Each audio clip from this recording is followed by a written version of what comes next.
Bismillahirrahmanirrahim. Assalamualaikum warahmatullahi wabarakatuh. Alhamdulillahirabbil alamin. Wassalatu wassalamu ala asyrafil anbiya wal mursalin sayyidina maulana Muhammadin wa ala alihi wa ashabihi wa junudihi wa ansarihi ila yaumiddin. Qala Allah Ta'ala fil Qur'anil Karim, a'udzu billahi minasyaitonir rajim. Bismillahirrahmanirrahim. Subhanaka la ilma lana illa ma 'allamtana innaka antal alimul hakim. Shadaqallahul azim. Yang saya hormati Bapak Ibu sekalian, jemaah pengajian di Majelis Ta'lim Telkomsel yang dimuliakan Allah Subhanahu wa taala. Alhamdulillah pada kesempatan siang hari ini bertepatan dengan tanggal 23 Syawal, kalau tidak salah. Semoga Allah berikan kepada kita keberkahan, diterima amal ibadah kita, dan kita senantiasa berada di jalan yang lurus. Amin ya rabbal alamin. Ini merupakan pembukaan pengajian perdana, pengajian pembuka. Mudah-mudahan pembukaan di hari ini merupakan pembukaan yang baik, karena ada istilah dalam agama kita yang bunyinya husnul ibtida min husnil intiha. Permulaan yang baik menunjukkan akhir yang baik. Kalau mula-mulanya udah bagus, biasanya kesonoinnya juga bagus. Kita kalau baru kenal sama orang, baru pertama kenal udah gak enak. Udah gak enak lah. Kalau pertama kali kita menjalani sesuatu, itu pentingnya permulaan. Mungkin kalau kita bisnis, karir, atau men-service klien, ya, segala macam, itu permulaan itu penting sekali. Husnul ibtida min husnil intiha. Permulaan yang baik menunjukkan akhir yang baik. Maka disunahkan dalam agama memulai apapun dengan mengucapkan basmalah. Rasulullah bersabda, kullu amrin dzibalin la yubdada'u bismillahi fahuwa aqta'u. Pekerjaan yang baik yang tidak diawali dengan bismillah maka kehilangan keberkahan. Maka kita mulai pertemuan kita dengan membaca basmalah. Bismillahirrahmanirrahim. Mau makan, bismillahirrahmanirrahim. Mau ngapain aja bismillah. Mau ngapain aja dah. Bismillahirrahmanirrahim. Bisa membuka pintu, bismillah. Mau naik mobil, bismillahi tawakkaltu 'alallah la haula wala quwata illa billah. Ntar malam bismillah juga. Bismillahi Allahumma jadibna syaitan wa jadibna syaitana ma razaqtana. Kan malam Jumat tadi. Ya pernah lupa lagi. Harinya boleh lupa, tapi bismillahnya enggak boleh lupa. Di bismillah itu dalam segala hal. Mau naik kendaraan, mau begini, mau begitu, bismillah. Bismillah, kata bismillah. Jadi mengucapkan bismillah itu tanda kita tawadu kepada Allah Subhanahu wa taala. Kita menyertakan Allah bersama kita. Jadi Tuhan kita ajak gitu. Kalau kita mau naik kendaraan, bismillahirrahmanirrahim. Kita mau begini, bismillahirrahmanirrahim. Mau makan, bismillahirrahmanirrahim. Mau begitu, bismillahirrahmanirrahim. Jadi mendapatkan keberkahan, kebaikan yang banyak. Baiklah, siang hari ini mungkin karena masih di suasana bulan Syawal, pengurus Majelis Ta'lim Telkomsel memilih judul tentang silaturahim. Karena salah satu tradisi kita di Indonesia di bulan Syawal seperti ini adalah tradisi bersilaturahim. Masih ada 1 minggu, mungkin yang belum ketemu saudaranya masih sempat untuk ketemu. Karena orang yang biasa kita datengin tiap tahun, sekarang kita belum datang. Dia masih nungguin nggak? Masih nungguin kali ya? Kok dia nggak datang lebaran ya? Oh, bulan minggu terakhir kali ntar datang, masih nungguin ya kali juga enggak ya. Jadi kebiasaan baik jangan ditinggal, termasuk kebiasaan silaturahim. Kalau kita punya kebiasaan baik jangan ditinggal, termasuk kebiasaan silaturahim. Orang yang tiap tahun kita datang, sekarang nggak datang, dia nungguin. Itu mbak ini biasanya dia ke rumah gue ya lebaran ya, kok dia nggak datang ya? Dia nungguin. Maka mungkin yang masih sempat ada waktu di akhir-akhir bulan Syawal ini, walaupun silaturahim kapan saja, namun di Indonesia kita punya tradisi silaturahim di bulan Syawal. Baiklah, bismillahirrahmanirrahim. Kita mulai sebagai hadis pembuka ya. Ini hadis yang sering kita dengar dan insya Allah kita sudah hafal ya. Dan di luar kepala nih hadis. Di luar kepala, lupa maksudnya. Udah ngenyangkut di kepala ya. An Anasin radhiyallahu anhu anna Rasulullah sallallahu alaihi wasallam qala, dari sahabat Anas bin Malik radhiyallahu anhu berkata, sesungguhnya Rasulullah sallallahu alaihi wasallam beliau bersabda, man ahabba yuhibbu, artinya ingin, suka. Artinya siapa yang suka, siapa yang ingin. Man ahabba, siapa yang suka, siapa yang ingin. Dulu tahun 80-an ada iklan mie instan, ana uhibbu supermil ya. Ingat dulu yang zona 80-an apa ini? Tahu dulu ya. Zaman-zaman TPRI dulu ya. Mana suka siaran niaga. Saya ingat gak bu? Zaman TV kita bisa hitam putih, yang gambarnya gak jelas. Kita ya, saya doang kali. Dulu TV kelurahan doang ada aja. Siapa yang ingin, kata Nabi di basato ya besutu, ini lapang. Basit artinya luas ya. Ada Abdul Basit, jadi basato ya besutu. Innallaha yabsutur rizqa li ibadihi, Allah melapangkan rizki. Siapa yang ingin ayyubsata lahu fi rizqihi, rizkinya dibikin basit, dibikin lapang, jadi luas. Wa yunsa'alahu fi atharihi, atharun artinya bekas, dan dikenang bekasnya. Kan orang meninggal dunia tapi masih diingat, orangnya udah gak ada, tapi bekasnya masih diingat. Dalam surat Yasin ada ayat, bismillahirrahmanirrahim, inna nahnu nuhyil mauta wa naktubu ma qaddamu wa atharahum. Kalimat wa atharahum bekas artinya. Jadi kami, kata Allah, inna nahnu nuhyil mauta, kami akan menghidupkan orang yang mati hari kiamat nanti. Wa naktubu ma qaddamu, dan semua yang mereka lakukan di dunia ditulis, mau dicatat. Termasuk yang dicatat wa atharahum, bekas-bekas kita. Jadi orangnya udah nggak ada, tapi bekasnya masih ada. Orangnya udah nggak ada, tapi dia masih meninggalkan bekas. Dia rajin silaturahim. Maka kata Nabi, siapa yang ingin dipanjang, dimudahkan rezekinya. Wa yunsa'alahu fi atharihi, dan dikenang bekasnya, dikenang namanya. Orangnya udah nggak ada, udah meninggal kapan tahu, tapi orang masih ingat.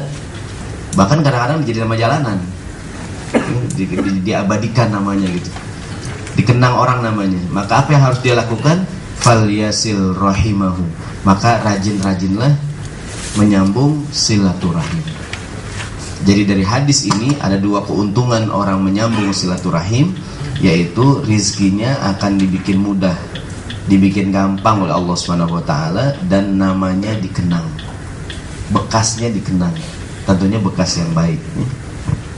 Dan mudah-mudahan ketika kita meninggal dunia nanti, nggak ada yang amin ya, udah takut semua ya. Mudah-mudahan kalau nanti bapak meninggal dunia semua, amin ya. Dari sekarang foto yang bagus pak, buat naruh di surat Yasin. Kan sekarang kadang orang bingung nyari foto buat surat Yasin kan. Dari sekarang foto yang bagus dah, pakai dasi, pakai jas gitu kan, di studio. Dia nanya tukang foto, buat apa nih pak? Buat cover surat Yasin. Terus bagus juga tuh, jadi nanti istri kita nggak bingung nyari foto kan. Foto yang cakep, cikoko gitu kan. Biar inget mati juga, ya kan, berarti inget meninggal. Kan orang sekarang susah nyari foto buat surat Yasin kan, yang mana fotonya ya? Fotonya ligaya semua lagi begini gitu ya. Surat Yasin nggak pantas. Maka dari sekarang ini saya menghimbau gitu, kalau kapan-kapan bikin foto yang bagus. Ibu-ibu juga ya, bukan cuma ibu juga bu, biar kita ingat meninggal. Kita kembali, jadi siapa yang ingin dikenang namanya, jadi dari ayat ini ingin dimudahkan rezekinya, dikenang namanya, rajin-rajinlah silaturahim. Nah, di bagian yang pertama, apa namanya, bahwa silaturahim itu mempermudah rezeki. Dalam dunia bisnis orang bilang perbanyaklah relasi gitu ya, kenalan. Ya bahasa agamanya silaturahim. Mungkin zaman dulu manual ya, orang data, sekarang ya kartu nama ya gitu kan, email segala macam gitu kan, beragam sarana silaturahim. Termasuk silaturahim yang manual ya, kalau diundang hadir. Itu cara kita menyambung silaturahim. hadirin rahimakumullah, menyambung silaturahim ini atau kita berbuat baik, menjalin hubungan, tidak hanya sesama muslim kita menyambung silaturahim. Dalam tadi kan bahkan terhadap yang non muslim juga, yang apapun keyakinan dan agamanya, kita boleh-boleh saja menyambung silaturahim, berbuat baik kepada mereka. Dalam Al-Quran ini, ayat ini mungkin perlu kita angkat di sekarang ya, karena kadang-kadang konflik antar agama suka menghangat lagi. Ini ayat jadi dalil tentang bahwa tidak mengapa kita memiliki hubungan baik dengan, harus dibedakan antara apa namanya, bekerja sama dengan berkasih sayang. Kan yang dilarang dalam Al-Quran adalah berkasih sayang, ya kan? Jadi berkasih sayang kepada, tapi kalau menjalin hubungan, bekerja sama, boleh nggak? Boleh-boleh saja gitu. Berkoalisi selama agendanya baik. Rasulullah SAW, kita lihat ayat ini, Allah berfirman, Bismillahirrahmanirrahim, La yanhakumullahu anil ladzina lam yuqatilukum fid din wa lam yukhrijukum min diyarikum an tabarruhum wa tuqsitu ilaihim innallaha yuhibbul muqsitin. Allah tidak melarang kamu untuk berbuat baik dan berlaku adil terhadap orang yang tidak memerangi kamu karena agamamu dan tidak pula mengusir kamu dari negerimu. Sungguh Allah menyukai orang yang berlaku adil. Terhadap mereka yang berbeda keyakinan, boleh-boleh saja kita berbuat baik. Termasuk berbuat baik adalah bersilaturahim. Termasuk berbuat baik adalah bersilaturahim. Termasuk berbuat baik menolong mereka, membantu mereka. Rasulullah SAW dalam, kan kita ingat ketika beliau hijrah ke kota Madinah, ada 3 pekerjaan besar yang Nabi lakukan: membangun masjid, mempersaudarakan antara muhajir dengan ansor. Yang ketiga, membuat perjanjian perdamaian dengan semua orang yang tinggal di kota Madinah apapun agamanya. Bahkan Rasulullah SAW atau komunitas Islam di kota Madinah, kan kita ingat pada perjanjian Hudaybiyah, kan Nabi mau umroh gak jadi, terus dibuatlah perjanjian. Rasulullah orang tahun itu nggak boleh hijrah, nggak boleh bikin umroh, terus suruh pulang lagi ke Madinah kan. Ada gencatan senjata selama 10 tahun. Bagi kelompok-kelompok selain kaum muslimin di Madinah, selain orang Quraisy di Mekah, bagi yang ingin bergabung dengan Nabi silahkan gitu ya. Yang mau bergabung dengan Quraisy silahkan. Siapa yang ingin bersekutu dengan Nabi silahkan. Bersekutu dengan Quraisy dipersilahkan. Waktu itu ada 2 kabilah besar, namanya Banu Bakar bersekutu dengan Quraisy. Ada namanya Bani Khuza'ah bersekutu dengan, sekarang Bani Khuza'ah bukan komunitas muslim waktu itu, dan terikat perjanjian dengan Nabi. Mereka bersekutu dengan Nabi dalam perjanjian Hudaybiyah. Nanti singkat cerita, kenapa ada peristiwa penaklukan kota Mekah? Karena Quraisy dan Banu Bakar menyerang Khuza'ah. Khuza'ah itu secara agama mereka non muslim, tapi sekutu Nabi bukan? Sekutu Nabi. Ketika Bani Khuza'ah itu diserang oleh Bani Bakar dan Quraisy, Rasulullah membela mereka. Padahal secara agama mereka Islam bukan? Bukan, namun Nabi terikat perjanjian tuh. Jadi sekutunya dibela meskipun beda agama gitu maksudnya.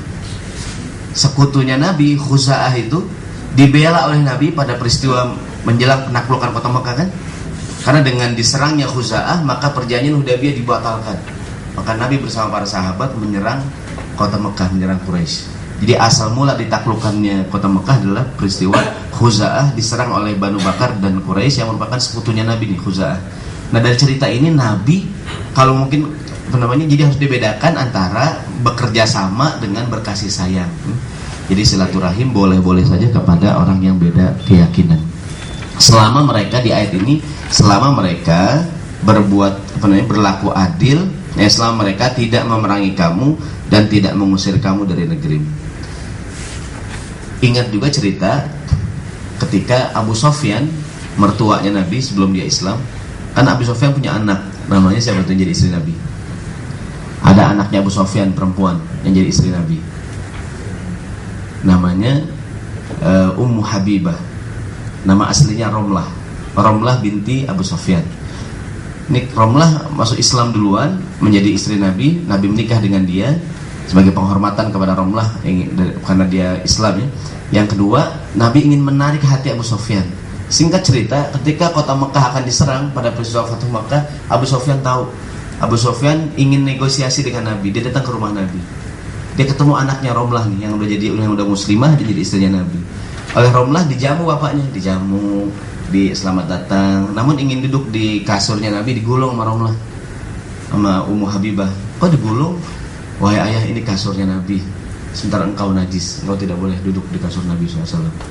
Dan Nabi menegur Ummu Habibah pun gak usah gitu-gitu banget gitu.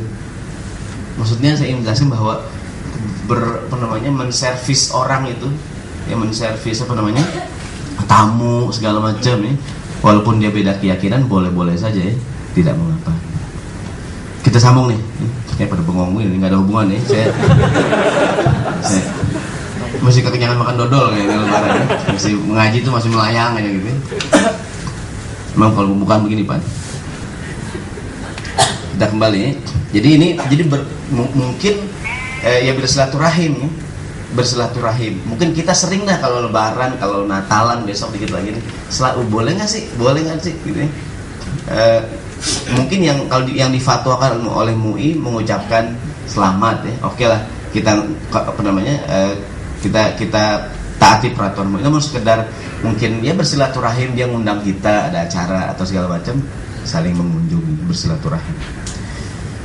Hadirin yang dimuliakan Allah Subhanahu wa taala, dalam ayat lain Allah berfirman, "Wa ta'awanu 'alal birri wa taqwa wa la ta'awanu 'alal itsmi wal 'udwan." Judul kajian kita siang hari adalah bersilaturahim. Ada ungkapan yang sering saya sampaikan, ungkapan al-harakah barokah, bergerak itu berkah. Silaturahim itu bagian dari bergerak. Jadi kalau ingin berkah, bergerak, jangan diam aja. Kita kalau diam aja semutan. Ini kan bergerak. Kalau diam aja sakit. Bergerak tanda hidup, diam tanda mati. Bergerak ya. Nah ini silaturahim bagian daripada mengamalkan ayat ini nih. Ini setelah Ramadan kita aktif kan segala macam gitu. Kita udah biasa bangun tengah malam, kita rajin ke masjid, udah bagus bergerak tuh. Mudah-mudahan terus-terusan tuh, jangan pas Ramadan berakhir lemes lagi. Ini terus bergerak ya, silaturahim. Al-harakah barokah. Ini hewan saja berubah ya. Jadi bergerak atau berubah itu baik. Bergerak itu baik, berubah itu baik. Sering juga saya sampaikan, air yang diam saja lama-lama lumutan. Tapi kalau airnya mengalir, itu lebih baik. Dalam kaidah fikih itu, air yang sedikit mengalir lebih baik daripada air banyak tapi tergenang. Ini bergerak. Jadi jangan takut untuk berubah. Ya. Mungkin tiap hari kita kalau kerja naik motor gitu, sekali-kali naik kereta gitu, atau jalan kaki yang dekat, sepeda, jadi berubah ya, bergerak itu baik. Tiap hari makan bubur ayam gitu ya, berubah. Ada nggak ayam gitu tuh? 20 tahun kerja di Telkomsel, tiap pagi sarapan bubur ayam, nggak berubah sama sekali. Berubah itu baik, berubah. Ganti, mungkin kalau yang mohon maaf yang punya suami, ibu-ibu nih, supaya nggak bosan, suruh ganti model rambut, terkeribun, terbonding, pendek, terpanjang gitu. Pakai jilbab, robah. Istrinya itu juga, dia penampilannya berubah. Ganti ini, penampilannya berubah. Al-harakah barokah, bergerak itu baik. Bahkan sholat itu sholat wajib di sini, sholat sunnah di mana? Geser dikit, gitu ya.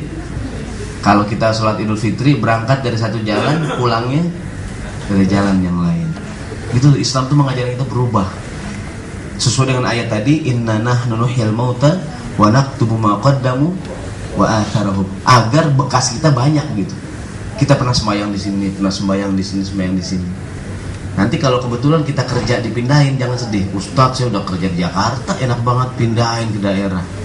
Pak, jangan sedih Pak. Al-harakah barokah. Mudah-mudahan Bapak saya dipindahin Ustadz ke Jogja, jangan sedih Pak. Mudah-mudahan Bapak bulan depan pindahin ke Papua. Al-harakah barokah. Begitu tuh. Kan sekarang lagi ngetren, janganlah kita terbiasa di wilayah nyaman kan. Jadi berubah. Banyak perusahaan-perusahaan yang jadi mungkin lebih besar karena dia berani mengambil keputusan yang besar. Jadi berubah. Al-harakah barokah ini juga bagian daripada silaturahim.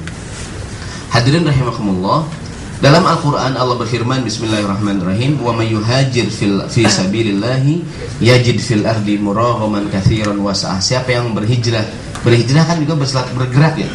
Siapa yang berani berhijrah, dia akan mendapati di muka bumi ini tempat hijrah yang luas, wasa'ah, dan rezeki yang banyak.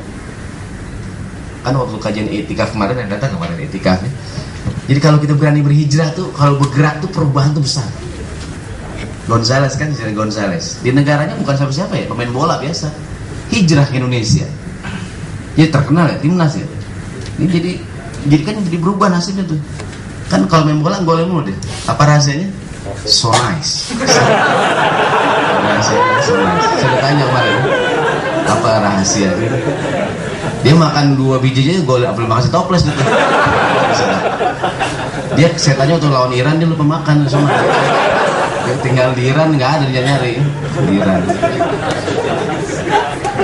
Itu rahasia. Jadi kita tahu sekarang rahasia pemain timnas kita kan. Jadi oleh Bahrain dicolong aja tuh zona sensitivitas saya. Jadi nggak bisa gol. Nggak tahu bisa lawan Qatar nih.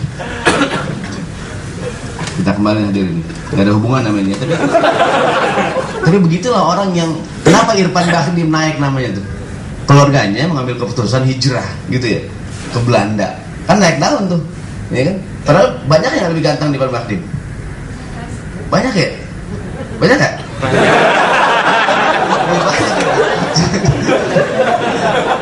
Kan wajahnya ya biasa andar lah ya gitu. Kenapa? Mungkin yang bikin nama dia naik waktu dia hijrah tuh, hijrah. Ini saya menghimbau kita semua jangan takut untuk berubah ya. Ini kalau hubungan dengan ini kan pembukaan pengajian. Kalau saya secara pribadi, kita mudah-mudahan anak kita lebih pintar dari kita, amin. Kalau kita ngerasa sekolah udah tinggi, anak kita lebih tinggi lagi sekolahnya. Sekolahin yang jauh, bukan cuma di luar kota, nanti keluar negeri, keluar. Karena ketika dia sekolah keluar dari kampungnya, keluar dari kotanya, dia keluar kota, keluar provinsi, keluar negeri, bukan hanya dapat ilmu, tapi dapat pengalaman yang banyak. Bergerak. Jadi orang bilang kalau sayang anak apain? Buang. Sayang anak buang yang jauh. Suruh sekolah yang jauh. Dari sekarang kita cita-citanya, anak kita mungkin masih SD kan, kita kelas 6 lulus, mungkin dia pesantren, mungkin dia mulai SMA, biar dia mandiri, kuliah sekolah yang jauh. Karena al-harakah barokah, bergerak itu berkah. Berhijrah itu kata Nabi membuka peluang rezeki yang banyak, Jangan takut untuk berubah. Jadi bagi yang mungkin sekali lagi udah enak-enak, kita kan udah enak kerja ya, dipindahin karena males ya. Atau kita ngontrak buat para kontraktor nih, yang udah enak ngontrak di sini, dipindahin. Kan ngontrak di RT 3 pindah kontrak RT 4. Ustadz yang punya kontrakan yang udah mau dipakai lagi kontrakannya, saya pindah, nggak apa-apa dah. Buat para kontraktor kalau pindah-pindah jangan sedih, jadi banyak saudara gitu. Jadi banyak teman. Kapan-kapan kalau mau ngawinin banyak, ngundang banyak. Banyak kenalan. Kita kembali, rahimahumullah. Ini Allah yang bilang nih, siapa yang berani hijrah di jalan Allah akan mendapatkan bumi ini luas dan rezeki yang lapang. Buat yang mungkin ya udah kata orang kampung bantet ya, artinya karirnya udah bantet gitu, atau bisnisnya udah nggak maju-maju kan, ambil keputusan yang besar, hijrah. Siapa yang berani berhijrah, dia akan mendapatkan bumi Allah ini luas dan rezeki yang lapang. Al-harakah barokah. Bahkan wa may yakhruj min baitihi muhajiran ilallahi wa rasulihi thumma yudrikuhul maut, siapa yang keluar dari rumahnya dengan maksud berhijrah di jalan Allah, kemudian kematian menimpanya sebelum sampai tempat tujuan, faqad waqa'a ajruhu 'ala Allah, pahalanya udah dapat di Allah Subhanahu wa taala. Jadi yang keluar niatnya baik, ingin silaturahim, ingin hijrah mencari kehidupan yang lebih baik, belum sampai tempat tujuan, pahalanya udah dicatat si Allah Subhanahu wa taala. Ada cerita salah seorang Nabi cerita nih, kata Nabi dari Abu Hurairah radhiyallahu anhu, anna rajulan zara akhun lahu fi qaryatin ukhra, ada seorang yang mengunjungi saudara di kampung yang lain. Dia begini satu rahim. Di tengah jalan, fa arsadallahu taala ala madrajatihi malakan. Ada malaikat yang diutus Allah Subhanahu wa taala menemui orang ini. Berdasarkan hadis ini, malaikat mungkin berubah menjadi bentuk manusia. Jadi malaikat menemui orang ini, bertanya nih malaikat. Falamma ta'alaihi, begitu ketemu malaikat tanya, aina turid? Mau kemana engkau? Qala uridu akhan li fi hadhihi al-qaryah. Aku ingin silaturahim ke rumah saudaraku di kampung ini. Jadi kan orang suka cerita ya. Mungkin nggak ya malaikat? Mungkin saja malaikat berubah wujud jadi manusia. Di hadis ini dan juga banyak hadis yang lain. Pernah Nabi Muhammad dengan Umar lagi ngobrol kan, datang malaikat. ya, bertanya ya Muhammad, akhbirni anil Islam, kabarkan aku tentang Islam, tentang iman, tentang ihsan, tentang kapan kiamat. Begitu orang itu jalan, apa kata Nabi kepada Umar, tahu nggak kau tadi siapa? Kata Umar, Allah dan Rasulnya lebih tahu. Kata Nabi, innahu Jibril, dia adalah Jibril. Jadi mungkin saja ada orang yang berubah jadi, ada malaikat yang berubah jadi manusia. Sebab kalau malaikat datang menemui kita dalam bentuk malaikat pingsan gitu, kita nggak tahu bentuknya bagaimana.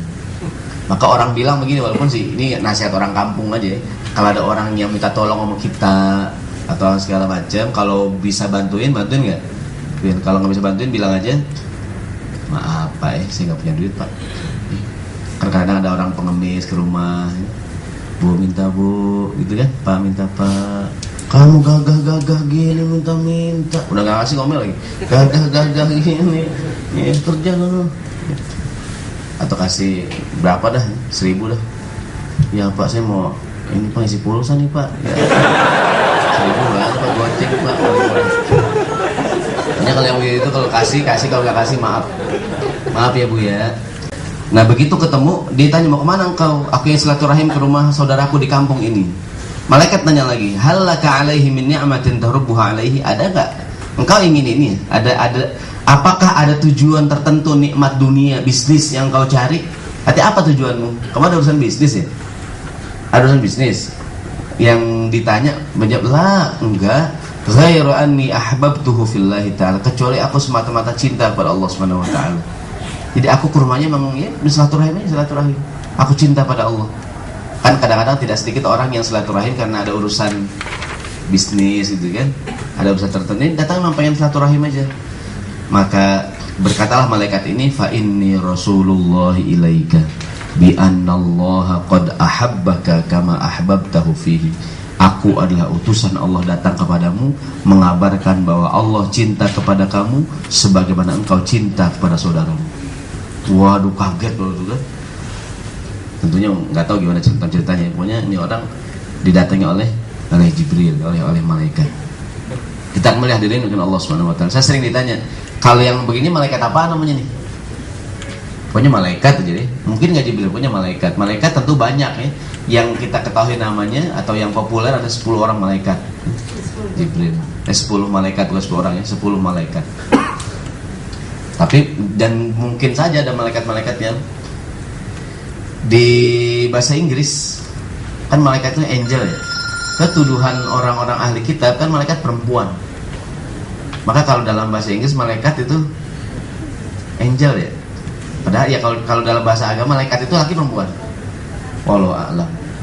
Ahli kitab di zaman Nabi mengatakan malaikat adalah banatullah, anak perempuannya Allah ya. Nah bagi kita kaum muslimin malaikat itu ya malaikat, laki perempuan, wallahu a'lam. Namun kalau di referensi mereka ya, malaikat itu perempuan ya, maka dibahasakan apa tuh? Angel ya. Kita kembali. Hadirin rahimakumullah. Allah Subhanahu wa Rasulullah sallallahu alaihi wasallam memberikan beberapa menjelaskan ciri-ciri mukmin sejati. Di antara ciri mukmin adalah menyambung silaturahim. Dalam hadis ini Rasulullah bersabda, man kana yu'minu billahi wal yawmil akhir falyukrim dhaifahu. Siapa yang beriman kepada Allah, beriman kepada hari akhir, maka muliakanlah tamunya. Mudah-mudahan kemarin kita termasuk orang yang memuliakan tamu kita ketika lebaran. Amin. Kan orang ke rumah kita jamu alhamdulillah kemarin kan. Atau mungkin masih ada nih besok-besok yang datang nih ke rumah kita nih. Masih ada nggak ke lebaran? Kalau masih ada keluarin ya. Kacang udah berulat sekarang ya. Kayak kalau tamu jamu dengan baik. Kita suruh makan, ya, Pak, silakan Pak. Tapi jangan lupa biskuitnya buka, ini kadang-kadang lemnya belum dibuka soalnya. Ya Pak, Bu, cobain dong Bu. Gimana nyobain masih dilem Pak. Kemarin begitu lebaran tuh. Gua gimana mau nyobain orang kaum gua masih dilem. Kata yang punya rumah, Pak, kalau nggak habis buat di lidah udah ada besok. Kalau Bapak mau sih bukain nih lemnya. Ya lu bukain aja lemnya. Ini kayak nastar masih dilem kadang-kadang. Ya, kita mau ngambil nggak enak repot. Gitu Bu, gimana nih? Sampai sekarang masih ada. Nah ini kita kembali jadi apa namanya, yang beriman kepada Allah, beriman kepada hari akhir, yang pertama muliakan tamu. Minimal kita tuangin air putih, sempat minum teh. pernah saya ceritakan di sini, kalau bisa orang makan di rumah kita, karena kita mengajak orang makan di rumah kita itu sebuah apa tuh ya, kita memuliakan tamu, ajak makan. Jangan sampai kita ke rumah orang ya nggak ada yang dimakan, nggak ada yang diminum. Ada nggak begitu? Ngobrol lama banget, nggak ada apaan. Pas mau pulang baru, Pak belum makan Pak. Makan apa? Nggak makan dari tadi. Ada yang bilang pas mau pulang baru basa-basi. Mau kemana sih Pak? Buru-buru Pak. Belum makan apaan? Ya udah 2 jam ngobrol. Makan yang dari tadi makan. Ada nggak yang begitu? Jelek tuh, jangan diulangi lagi tuh. Ya udah tamu langsung keluarin yang kita punya dah. Ini gini hadirin, ini masalah memuliakan tamu bukan masalah kaya, bukan masalah miskin. Tidak sedikit orang yang ekonominya pas-pasan, mohon maaf ya, mungkin ya kita lihat keluarganya biasa-biasa aja, tapi kalau kita datang memuliakan tamu, ada nggak tuh? Ya Allah, ini orang repot banget kita datangnya. Kita merasa terhormat nggak tuh? Di warung beliin minuman, beliin pantau, beliin teh botol gitu ya. Dia nggak biasa jajan, pas ada kita aja dia repot banget. Anaknya duduk di bawah nungguin kita pulang. Kamu ngapain nak? Om nggak pulang-pulang om. Dia keluarganya jarang jajan, ada kita aja. Ada kita, dia repot banget gitu ya. Luar biasa nih orang. Mudah-mudahan rezeki ditambah oleh Allah Subhanahu Wa Taala. Kita begitu maunya tuh, ada tamu, muliain tamu. Keluarin namanya gelas yang baik, cangkir gitu kan, memuliakan tamu. Dan ketika tamu merasa ya Allah, aneh ke rumah si fulan orangnya ini banget ya. Kita dimuliain banget ya gitu ya. Ini kan tuh orang seneng. Terutama hadirin, mohon maaf sekali lagi, terutama kalau datang keluarga sendiri. Mertua main ke rumah kita, kalau pengen disayang sama mertua, kalau mertua datang repot kita kalau bisa. Maksudnya kita harus repot gitu. Apa namanya? Punya beliin apa aja dah, beliin es krim, beliin minuman. Meskipun mertua kita nggak minum, kita juga tahu kan. Kalau dia nggak minum, kamu ibu datang repot banget ya. Ini hadirin, mungkin mertua kita kurang sayang sama kita karena mungkin kita kalau dia datang biasa-biasa aja, repot kalau ada mertua kita repot. Pokoknya biar digirang nih, bukan ya, memang begitulah seharusnya begitu. Ada orang tua, ada mertua ya. Dan saya ulang sekali lagi, kita saya secara pribadi mungkin kita semuanya, mungkin yang udah nggak ada orang tuanya ya, yang mertuanya udah meninggal, yang orang tua udah nggak ada, kita sedih kan. Kalau mungkin mereka masih ada, mereka ke rumah kita sediain yang bisa kita sediakan. Kita kembali adalah rahimakumullah. Yang pertama, ciri mukmin sejati falyukrim dhaifahu. Yang kedua, man kana yu'min billahi wal akhir falyasil rahimah, menyambung silaturahim. Jadi yang beriman kepada Allah, beriman kepada hari akhir, menyambung silaturahim. Boleh yang mudaan kepada yang tuaan atau yang lebih tua kepada yang muda. Yang beriman kepada Allah yang terakhir, falyakul khairan aw liyasmut, hendaklah berkata yang baik atau diam. Ini aturan Islam dalam memuliakan tamu. Mungkin masih ada di antara kita yang sekarang masih kedatangan tamu. Ustadz, tamu saya dari lebaran sampai sekarang belum pulang-pulang. Pengen main di Jakarta sampai sekarang. Ini Abu Shuraih Khuwailid bin Amr al-Khuzai radhiyallahu anhu berkata, Rasulullah SAW bersabda, kata Nabi, ad-diyafatu thalathata ayyamin. Kewajiban menjamu tamu itu lamanya selama 3 hari. Ada tamu nginep berapa hari Ustadz? Kita mesti menjamu, kata Nabi 3 hari. Famakana wara'a dzalika fahuwa shadaqah alaihi. Yang lebih dari itu, kalau tetap kita menjamu dia, sedekah. Tapi kalau 3 hari pertama, wajib kita menjamu tamu. Istilahnya kita anterin. Kalau dia ini kita iniin. Sarapan pagi beliin tupat sayur. Hari kedua bubur ayam.